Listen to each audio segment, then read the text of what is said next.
it just seems to be getting weirder and weirder in the Ninth Circuit Court of Appeals involving Duncan versus Bonta, and why an 11-judge en banc panel decided to step in front of a whole bunch of other possible procedural issues or paths that this case could have taken. It seems to me something is going on in the Ninth Circuit, specifically that 11-judge panel that screwed up Heller and effectively Bruin doesn't want there to be another Freedom Week for magazines to take place, and they want to make sure the Second Amendment is never respected in California. Let me walk you through what I've figured out so far. Stay tuned. Hey folks, I'm Mark Smith, host of the Four Box of Don, a proud American gun owner, constitutional attorney, member of the U.S. Supreme Court Bar, and author of First They Came for the Gun Owners. Check out that online, on Amazon and beyond. All right, folks.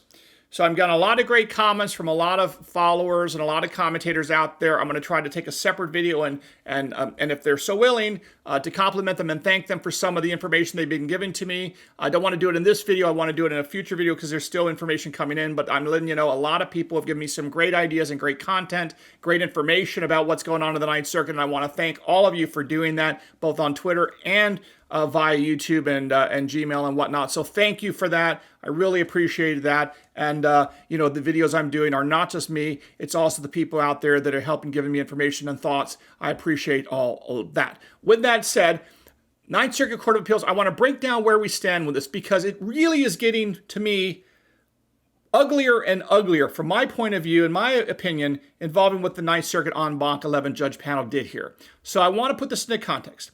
It seems to me there were 4 ways that the emergency appeal and the emergency application from Judge Benitez's decision, as you recall, Judge Benitez issued an order that says that the 10 or more round magazine limits in California was unconstitutional under the Second Amendment. That is 100% the right outcome in that case. Judge Benitez's opinion is basically 95% of the way correct. There's a little marginal differences that he can improve upon in future cases dealing with arms ban cases, but overall, it was a great opinion, 72 pages by Judge Benitez, and he then said he's going to enjoin California from enforcing that law going forward, but he gave California 10 days to seek an emergency appeal to the Ninth Circuit Court of Appeals, which is what California did. Rob Bonta, the defendant in Duncan versus Bonta, sought an emergency stay of Judge Benitez's ruling. He sought that emergency stay to the Ninth Circuit Court of Appeals.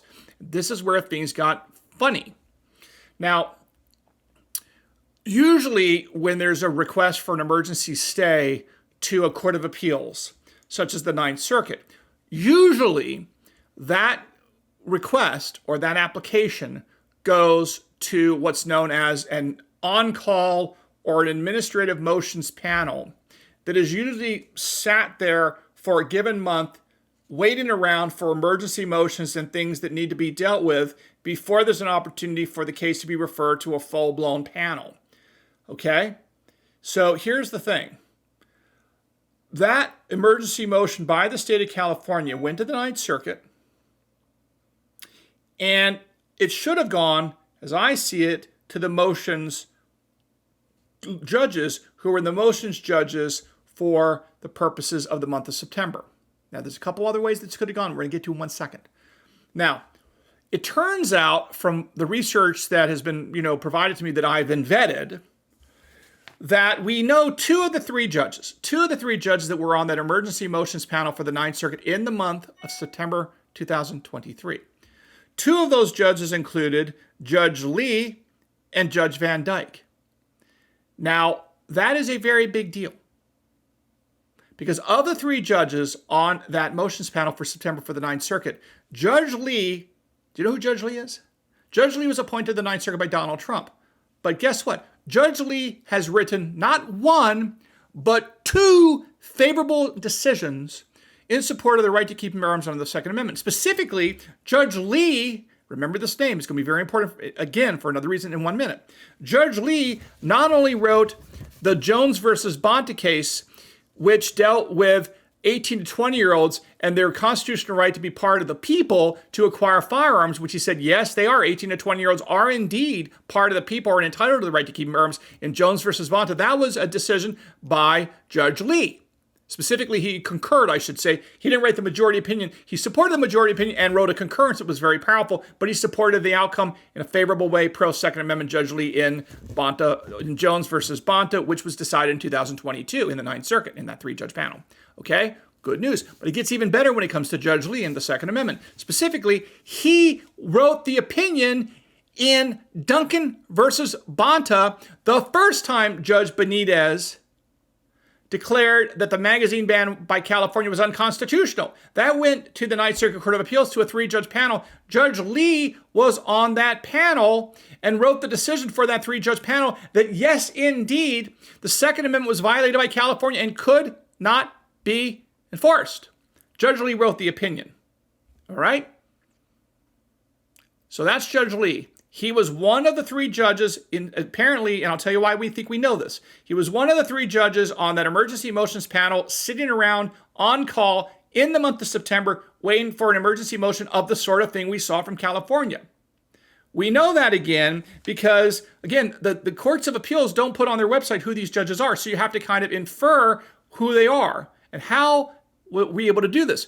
Well, someone online alerted me to this case in the United States Court of Appeals for the Ninth Circuit called Patagonia versus the United States Forest Service, which was filed on appeal for the first time in September 7th, 2023. It still does not have a panel assigned last I checked, but there was an order in the case. So you have a September 7th appeal that starts the appeal in Patagonia Area Resource Alliance, and no panel assigned, and yet there was an order telling me that the emergency motions order group, or those 3 judges, had to deal with Patagonia because that's their job, to be on call and handle a case before it's assigned to a panel. So somewhere between September 7th and the end of September, the judges entered an order in the Patagonia case. And who were 2 of those 3 judges? Well, Judge Lee was one of them. That's right. And who was the other one? Judge Van Dyke. Judge Van Dyke is also great on the Second Amendment. We know this because he's the that wrote the very powerful dissenting from the Ninth Circuit's en banc ruling against the Second Amendment in Duncan versus Bonta. That was the Ninth Circuit's en banc decision that said the Second Amendment was no good for all intents and purposes, and they screwed up the law. So much so that the U.S. Supreme Court spanked them, granted cert, reversed their decision, and sent it back to the Ninth Circuit and says, get it right this time, for crying out loud. But who dissented from the Ninth Circuit en banc decision against the Second Amendment? That would be Judge Van Dyke said, you guys are getting it all wrong. What is wrong with you guys in the majority in Duncan versus Bonta? So did you hear what I just said? In September 2023, 2 of the 3 judges we know, almost with a certainty, there's no guarantees in life, but based upon this Patagonia order, in the case of Patagonia Area Resource Alliance, and that's case number 2316167, by the way, on September 22nd, Judge Lee and Judge Van Dyke, apparently as 2 of the on-call administrative judges for emergency motions in the month of September, entered this order in Patagonia, telling us these were 2 of the 3 judges that would have heard the emergency motion by California in Duncan versus Bonta. But they never got the chance. And why is that? We know why. Because the en banc 11th Circuit took it away from them. But it gets even worse. So again, the first possibility when California sought an emergency stay of Judge Benitez's order was it would go to that emergency 3-judge panel for emergency motions or orders before the assignment of a panel. And we know that 2 of the judges, Judge Lee and Judge Van Dyke, have powerful Second Amendment records. So if you hate the Second Amendment, the last thing you want is for an emergency motion involving the Second Amendment to go in front of a 3-judge, anything involving Judge Lee and Judge Van Dyke, because you're probably going to get spanked because they're probably going to uphold the Bill of Rights as written and the Second Amendment as written and the Supreme Court President as written, as inferior judges are supposed to do. So that's one option. But that was foreclosed because the Ninth Circuit en banc jumped in and took it away from them. But it gets even worse because some commentators have said to me that, look, Mark, because the case had already gone up and down the appeal chain in the Ninth Circuit, the case could have been assigned instead of to the emergency motions panel.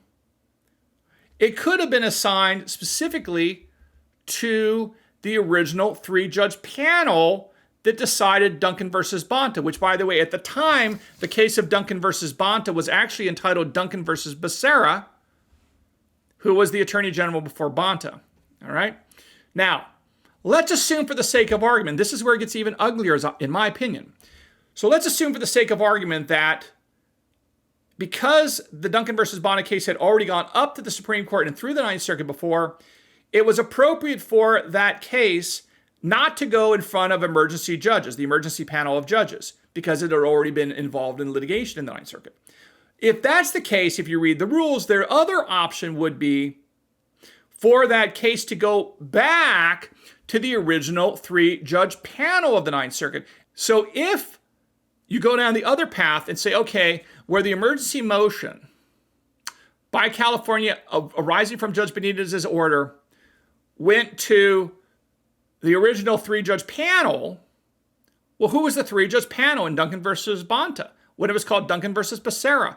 That would be Judge Lee, who's the one that said that Judge Benitez got it right in Duncan versus Becerra, which is Duncan versus Bonta a few years ago. They just changed the name of the Attorney General for obvious reasons.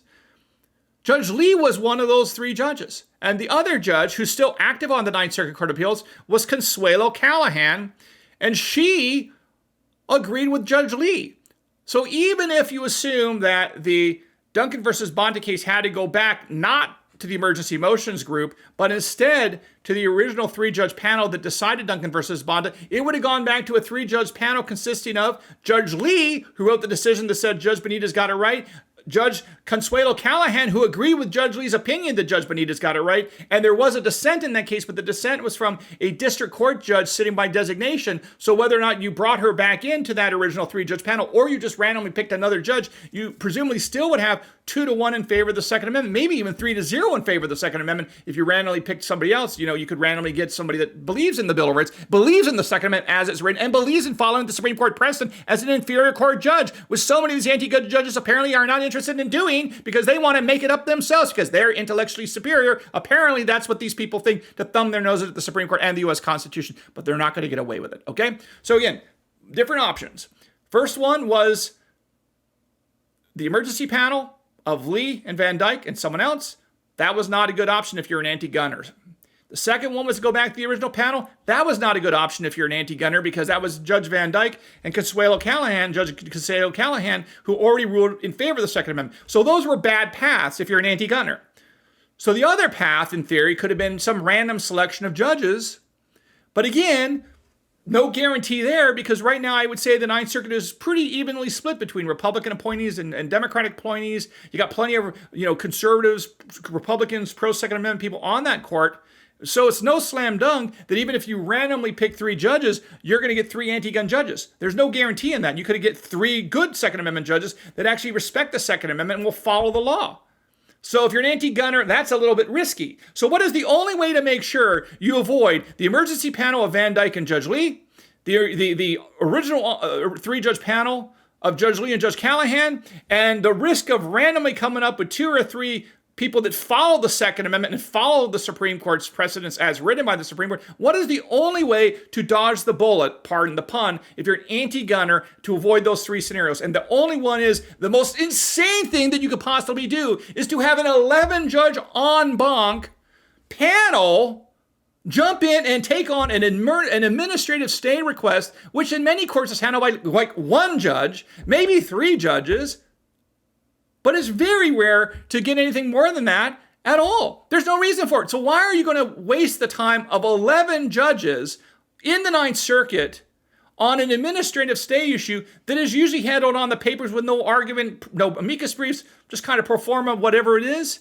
Presumption is the lower court got it right. Why would you do that? Why would you use all the resources of 11 judges of the Ninth Circuit? And the only possible explanation that I can see of why they jumped in front of those 3 other options of the emergency panel, the original panel in Duncan versus Bonta, or a random selection of judges, the only reason that I can conceivably see why they did this is they wanted to guarantee the outcome that there's no Freedom Week, there's no Freedom Month, there's no Freedom Year, and that the Second Amendment would not be respected in California.